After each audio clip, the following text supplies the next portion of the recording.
Hi, everyone. Nice to see you. My name is Alice Vilma, and I'm a managing director at Morgan Stanley. I'm so happy to join you today in reading Let It Shine, which are stories of Black women freedom fighters. My freedom fighter is Fannie Lou Hamer. She was born in Montgomery County, Mississippi on October 6, 1917, and she died in Mound Bayou, Mississippi on March 15, 1977. I question America. Fannie Lou Townsend was the youngest of 20 children born to Jim and Lou Ella Townsend. She and her family lived in Sunflower County, Mississippi, in a tumble-down shack that sat on the land of E.W. Brandon, boss man of the Brandon plantation. The Townsends were sharecroppers by trade. They made their living picking, chopping, and hauling E.W.'s cotton, giving half of all they harvested to E.W. The more cotton they grew, the more they had for themselves.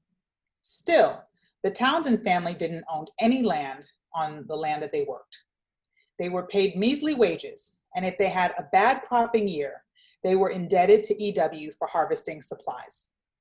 Like many sharecroppers, the Townsends had to work from dawn's first crack till dusk waved a final goodbye, yet they barely made ends meet. All the Townsend children picked EW's cotton as soon as they were old enough. The whole family worked that land hard every single day, but Sunday, when they worshiped at the Strangers Home Baptist Church. Strangers Home taught Fannie Lou the ways of faith, and it was in church that she learned the words to a Negro spiritual that would become her favorite hymn, the hymn people would later associate with her. This little light of mine, I'm gonna let it shine. Everywhere I go, I'm gonna let it shine. When it came time for Fannie Lou to work in EW's cotton fields, she was ready for the challenge. She took to those fields with true enthusiasm. She was more than just a hard worker. She was downright enterprising. Fannie Lou was 6 years old when she went to work in the cotton fields. On her very first day, EW told her that if she picked 30 pounds of cotton, he would reward her with cookies and Cracker Jacks. Since the Townsends didn't have money to buy such goodies, EW's offer was a sweet one to Fannie Lou. She picked the 30 pounds of cotton. The very next week, she picked 60 pounds. And by the time she was 13 years old, Fannie Lou could snatch up 300 pounds of what some folks called the boll weevil's breakfast. With the help of Fannie Lou's pickings, the Townsends soon earned enough money to rent their own plot of land. They purchased a small, sturdy house along with some cows, mules, and chickens. They were free of EW, and they no longer had to share their crops with anyone but one another. But not long after they achieved a bit of success, hardship fell on them. A white man, a neighbor who was jealous of the Townsends' good fortune, poisoned their mules and cows. Without the means to farm, they were forced to move back to the Brandon plantation, back to sharecropping. During the winter, when cotton was scarce, the Townsends had to go scrapping for cotton, walking from plantation to plantation, picking cotton leftovers off the frozen ground. To help provide food for her children, Luella, Fannie's mother, helped slaughter the hogs of plantation owners who lived nearby. The plantation owners paid Luella with pig's feet and hog's intestines. Luella cooked up these scraps to make stews and chitterlings for her family. Then in 1939, more hardship struck. Fannie Lou's father suffered a stroke, and her mother had to provide for the Townsend family on her own.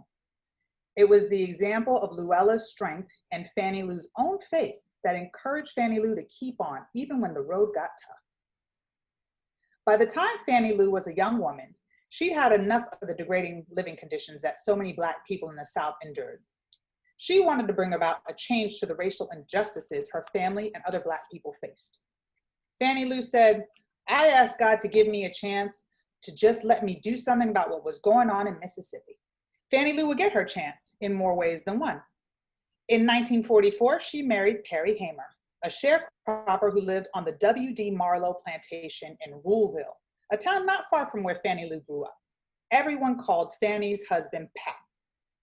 Like Fannie Lou's father, Pap was a kind-hearted, hardworking man who supported Fannie Lou's desire to improve the lives of Black people. Fannie Lou and Pap lived and worked on the Marlowe plantation for 18 years, much the same way Fannie Lou had as a child. She and Pap worked endless hours in the fields picking, chopping, and hauling cotton. To earn extra money, Fannie Lou scrubbed WD's floors, kept his books, and tended to his children. She even fed his dog and cleaned the bathroom where the dog bathed. It was backbreaking, sweat-raising labor that left little time for much else. Black people had little say about how unfair the sharecropping system was. But the one thing Fannie Lou often said was, "I'm sick and tired of being sick and tired." This was the motivation that pushed Fannie Lou to fight for the change she'd prayed to God to help her make. In August 1962, Charles Mclaren, a member of the Student Nonviolent Coordinating Committee, SNCC or SNCC, came to Ruleville to encourage Black people to register to vote at the courthouse in Indianola, a town 26 miles away. He told local Black residents about a mass rally that would explain how voting was the first step in improving conditions for Black people in Mississippi. The rally was to be co-sponsored by SNCC and the Southern Christian Leadership Conference, SCLC. Fannie Lou and Pap attended the rally. James Bevel, a field secretary for the SCLC, gave a sermon that stirred up something in Fannie Lou. He talked about a chapter in the Bible, Matthew 16:3, which teaches the importance of paying attention to the happenings in one's community. Another speaker, James Foreman, executive secretary of SNCC, told his listeners that it was their constitutional right to register to vote. Until that night, Fannie Lou and Pap didn't know a single Black person could register to vote. When the leaders of the rally asked anyone willing to go to the courthouse and register to go vote to raise their hands, Fannie Lou held her hand up as far as it would go. She was one of the first to volunteer. Lots of folks kept their hands in their laps, fearing that the white plantation owners they worked for would fire them if they tried to vote. When Fannie Lou later recalled that night, she said, "What was the point of being scared? The only thing they could do to me was kill me. And it seemed like they've been trying to do that a little bit at a time ever since I could remember." There were 18 brave volunteers in all. The following week, on August 31st, 1962, they took a bus to Indianola, the county seat, to register. When they arrived at the registrar's office, they were told that in order to vote, they would have to take a literacy test. To pass the test, they each had to read aloud for the registrar, who would then decide whether he felt they were qualified to vote or not. Many of Fannie's neighbors didn't know how to read or write. Fannie had had a little schooling and could read or write her own name. The registrar brought Fannie a hefty Black book. He asked her to read and explain the 16th section of the Constitution of Mississippi. It was a complicated paragraph about laws, facts that some lawyers didn't even know, let alone sharecroppers. Fannie Lou and all of her friends flunked the test. The experience was humiliating. It left many in the group feeling lower than the curb. To make matters worse, on the way home, they were all arrested. The state police claimed that the bus they had taken to go to Indianola was too yellow, that it could be mistaken for a school bus, and that they were breaking the law by riding in it. Some of the folks seated on that bus were so angry they saw red, but not Fannie Lou. She stayed cool. She calmed the group of passengers by leading them in a song, "Have a Little Talk with Jesus." For Fannie Lou, making an attempt to vote was the beginning of her work as a civil rights activist. That evening, back at the Marlowe plantation, WD stormed around in a huff. He heard about Fannie Lou's trip to Indianola. He ordered her off the plantation by morning, though he insisted that Pap stay on until the harvesting season was over. But Fannie Lou didn't even bother wait till daybreak. That very night, she went on to the home of Mrs. Tucker, a friend who lived nearby. Now the word was out on Fannie Lou. People in Ruleville learned about her bold attempt to vote, and her bravery made lots of folks angry. 10 days after she'd gone to Mrs. Tucker's, several gunshots were fired into the Tucker house. To this day, it's believed by many people that someone was trying to kill Fannie Lou Hamer because she had taken a stand for her rights. But Fannie Lou Hamer didn't back down for anybody who tried to stand in her way. She studied the Mississippi State Constitution as if it were the Bible itself. She was determined to pass that test, even if it meant she had to go to Indianola 100 times. She went to Indianola on 2 more occasions in an effort to pass the literacy test that she needed in order to register to vote. She told the registrar, I'll be here every 30 days until I pass your test. On January 10th, 1963, 1 month after Fannie Lou had made her intentions clear to the registrar, she passed the registrar's test. It was her third attempt. She was one of the first Black people in Sunflower County, Mississippi to register to vote. But when voting day came in the fall of 1963, Fannie Lou was turned away at the polls. She was denied her voting privilege because she didn't have enough money to pay the state poll tax. Gaining the right to vote, only to have that right snuffed by yet another obstacle, spurred Fannie Lou forward. One thing was for certain. Folks could knock Fannie Lou Hamer's persistence, but they couldn't keep her down for long. Fannie Lou found other ways to fight the complicated voting practices that made it difficult for Southern Blacks to vote. She became a member of SNCC and was soon appointed as a SNCC field secretary in Mississippi. As such, Fannie Lou spoke to the people in Ruleville about their voting rights. She organized mass meetings. She preached in churches. She led the frightened and the wary in song. She even traveled north and encouraged white people to become involved in helping African Americans in the South. And she marched. Whether it was pouring rain or hot as blazes, in voter registration demonstrations throughout Mississippi, it was clear to everyone who knew Fannie Lou Hamer that she was a leader. In June 1963, Fannie Lou attended the annual SNCC conference in Nashville, Tennessee, where she participated in a voter registration workshop. On the bus trip home, Fannie Lou and several of her friends were arrested in Winona, Mississippi for no legal reason at all. They were thrown in jail, where all were brutally beaten till they bled by the police. The experience was one Fannie Lou never forgot. It drove her to take the next step in beating back discrimination.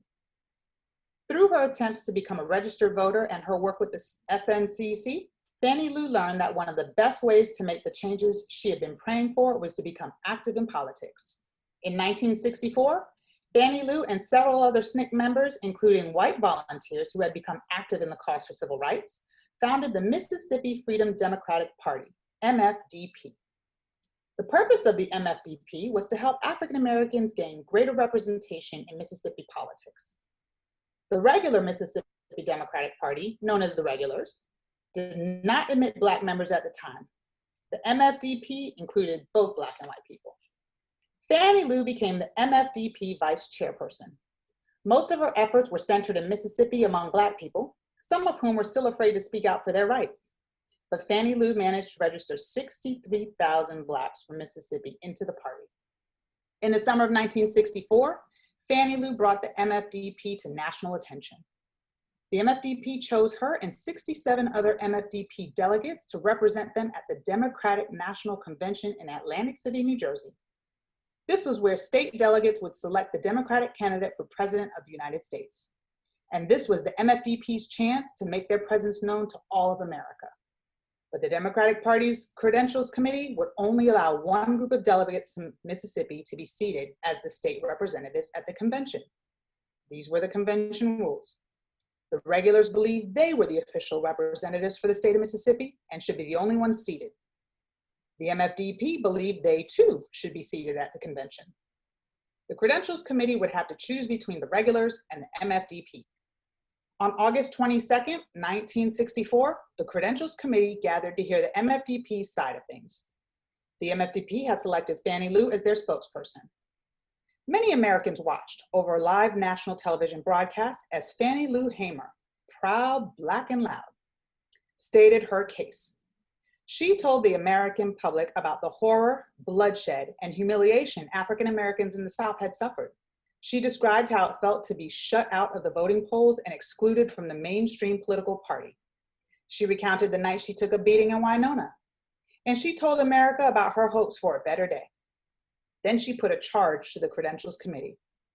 If the Freedom Democratic Party is not seated now, I question America.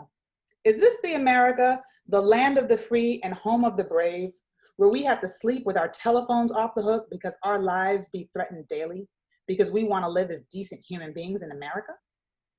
Fannie Lou's presence shone a powerful light on the dark side of discrimination. She was one brave Black woman voicing the concerns and aspirations of millions of Black people, carried with them every day. Before Fannie Lou was halfway through, The televisions at the Credentials Committee headquarters rang and rang with calls from people urging the committee to allow the MFDP delegation to be seated at the convention. In response, the committee offered a compromise. They would allow the MFDP to be the unofficial at-large delegates and would let the MFDP seat 2 of their 68 delegates with all of the delegates from the regulars. Fannie Lou objected to the compromise. "We didn't come all this way for no 2 seats when all of us is tired," she said, but the compromise was set. After 2 more nights of returning to the convention trying to get seated, Fannie Lou and the MFDP boarded a bus and went back to Mississippi. Even though the MFDP was not seated at the 1964 Democratic National Convention, Fannie Lou Hamer's presence there was unforgettable. After the convention, the MFDP's membership grew.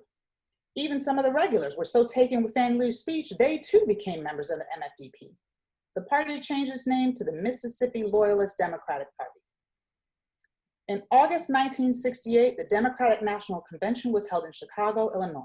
For a second time, the Credentials Committee tried to issue a seating compromise. Again, Fannie Lou refused. This time, her tenacity paid off. She and the other delegates were seated at the convention. When Fannie Lou took her seat, everyone on the convention floor rose from their chairs to give her a standing ovation. Fannie Lou Hamer had spent much of her life standing up for the rights of Black people. Now it was her turn to have all kinds of people stand up for her.